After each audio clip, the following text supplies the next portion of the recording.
Hello, this is Megha Pandre, and today we will be doing fourth part of the chapter Vipin Chaudhary, Lapse of Memory.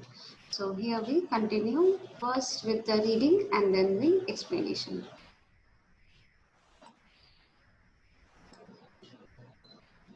Okay, now Paresh Chanda was a young physician with a pair of bright eyes and a sharp nose.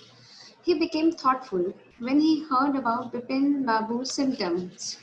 Look, Dr. Chanda, said Bipin Babu desperately, you must cure me of this horrible illness. I can't tell you how it's affecting my work.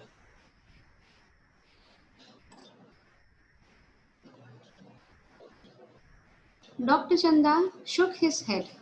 You know what, Mr. Chaudhary, he said.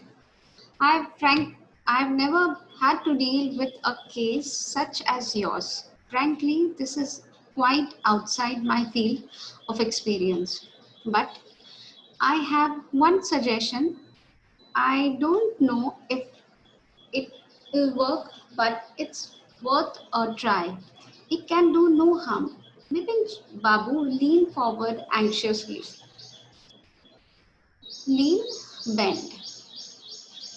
Now, as far as I can make out, said Dr. Chanda, and I think you are of the same opinion, you must have been to Ranchi, but due to some unknown reason, the entire episode had slipped out of your mind.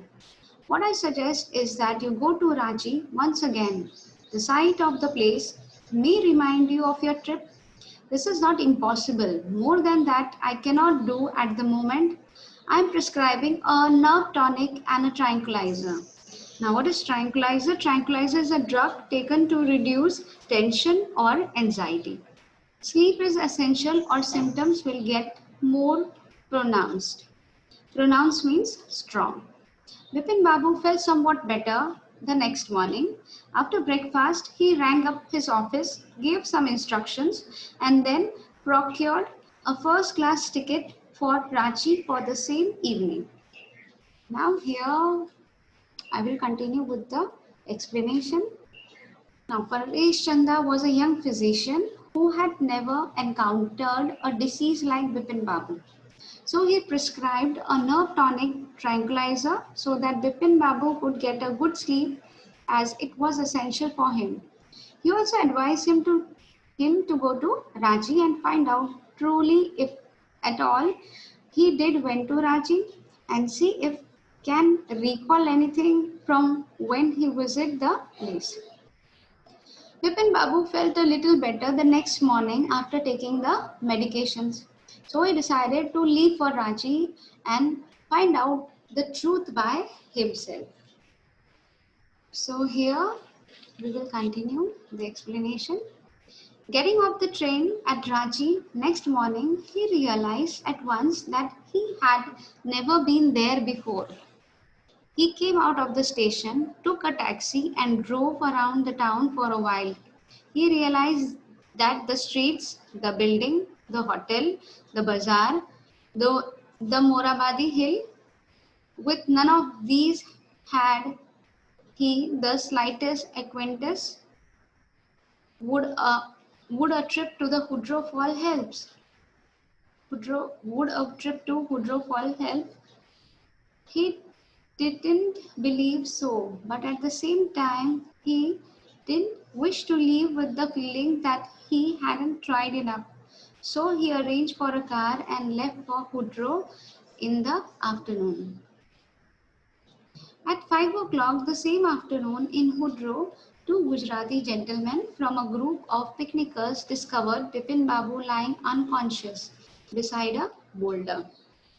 Boulder means, underline boulder, boulder means a big rock, and unconscious means is in an unawake state. When he came round, the first thing Bipin Babu said was, I am finished. There is no hope left. Next morning, Bipin Babu was back in Calcutta. He realized that there was truly no hope for him. Soon he would lose everything. His will to work, his confidence, his ability, his balance of mind Was he going to end up in the asylum at Bipin Babu couldn't think anymore. Back home, he rang up Dr. Chanda and asked him to come over. Then, after a shower, he got into bed with an ice bag clamped on his head. Just then, the servant brought him a letter which someone had left in the letterbox. A greenish envelope with his name in red ink on it. Now, here the explanation. As the doctor advised him to go and verify about the Ranchi trip, Bipin Babu went to Ranchi. When he looked out of the window, he found that the streets, the building, the hotel, the bazaars, the Morabadi hill, he found everything unfamiliar. So he decided to visit the Woodrow Hall in the afternoon. He believed that it might help him to see the place which was similar. But when he reached there, he fell unconscious. When two of the picnickers found him unconscious, they helped him to gain consciousness. On regaining consciousness, he said to himself that there is no hope left. The next morning, Bipin Babu was in Calcutta with a mind full of stress and despair because he was thinking that something was terribly wrong with him and he was somehow going to end up in an asylum where he'll eventually die. And he was feeling depressed. So he asked Dr. Chanda to come over to meet him. Just then a servant brought the letter with green envelope with name with red ink on it. Okay, here we will continue with the last paragraph of page number 69. Above the name it said urgent and confidential. Underline the word confidential means private. In spite of his condition, Bipin Babu had a feeling that he ought to go through the letter. He tore opened the envelope and took out the letter. That is what he read. Dear Bipin, I had no idea that affluence would bring about the kind of change in you that it has done. What it's so difficult for you to help out an old friend down on his luck? I have no money, so my resources are limited.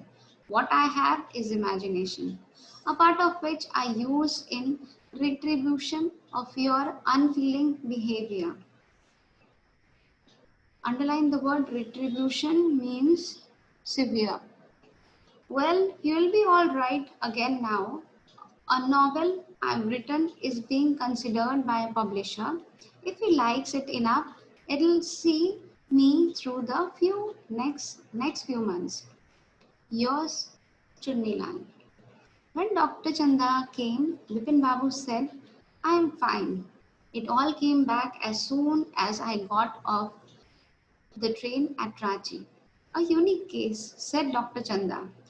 I shall certainly write about it in a medical journal.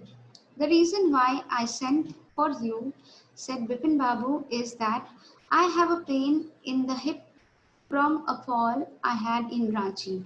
If you could prescribe a painkiller, by Satyajit Ray. Now here we will go with the explanation.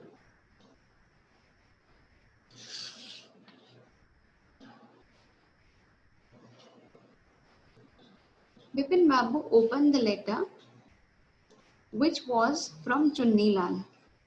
In that he had written, Dear Bipin, I had no idea that wealth would change you so much. When I needed your help, you didn't help me and avoided me. And the only thing I had was my imagination. Whatever pain you went through was all because of my imagination. And this was just to punish you for not helping me in my bad situation. In some time, you'll be all right, and I have written a novel which is still not considered by publisher. But if he likes it, I'll get some money for the next few months from here. Fortunately, Bipin Babu learned the truth before the doctor arrival. His friend Chunni Lal played a prank to take revenge. Once Chunni Lal was in dire need of a job and Bipin could not help him, so he avoided him. Thus, Chunni Lal did all this to take revenge from him. This angered Bipin Babu, but it also relieved as he learned that he was fine and healthy and not losing his memory.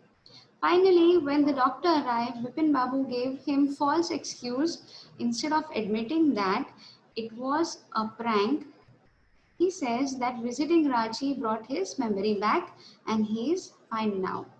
The reason he gave to call him that he had a fall due to which his hip was paining and asked for painkillers. So here I end up with the explanation part. Now, what is the moral of the story? The story which tells us about a practical joke that a friend plays on another friend intentionally for not helping him in time of need. It also teaches us the lesson of as you sow, you shall reap. Okay, here I end up with the explanation part. Till then, thank you.